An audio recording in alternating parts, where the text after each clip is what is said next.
సుష్మిత విషయం నేను చెప్పాల్సి వస్తే,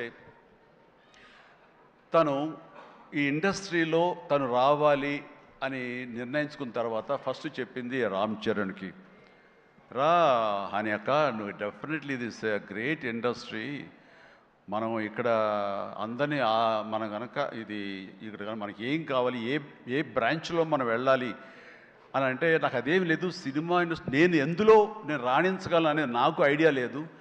ఫస్ట్ ఆఫ్ ఆల్ ఏదో ఎంటర్ అవ్వాలి అంటే ఓ పని నా కాస్ట్యూమ్స్ అవి చూసుకోండి. రంగస్థలంలో తన కాస్ట్యూమ్స్ గురించి, రంగస్థలంలో కాస్ట్యూమ్స్ ఏమున్నాయి పాప, ఏముంటాయి అంటే, ఏదోనా సరే లుంగి కానీ అది కానీ ఆ గెటప్ కోసం అని చెప్పి తను సుకుమార్ వాళ్ళందరి దీంట్లో డిజైన్ చేసుకుంటే చాలా రస్టిక్గా ఉండాలి, చాలా ఇద్దా ఉండాలి అంటారు.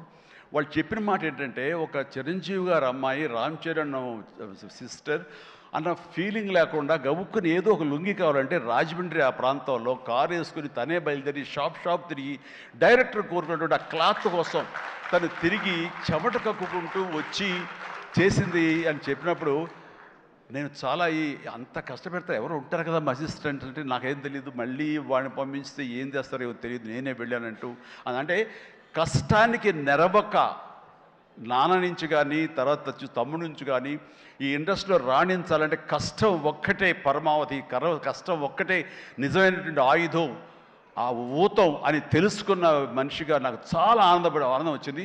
తను ఏవైనా ఇండస్ట్రీలో చేయగలదు, సాధించగలదు నమ్మకం. ఫస్ట్ టైం ఆ రాజమండ్రి వీధుల్లో తను ఎవరో మర్చిపోయి ఒక కాస్ట్యూమర్ లాగా పరిగెత్తిందంటే that is the best thing. నేను దాన్ని మనస్ఫూర్తిగా దాన్ని హర్షిస్తున్నాను, వెల్కమ్ చేస్తున్నాను. ఒక డాటర్గా సుష్మిత చూస్తే నేను గర్వపడుతున్నాను, ఎప్రిషియేట్ చేస్తున్నాను, మనస్ఫూర్తిగా ఒక బిడ్డగా నేను గర్వపడుతున్నాను.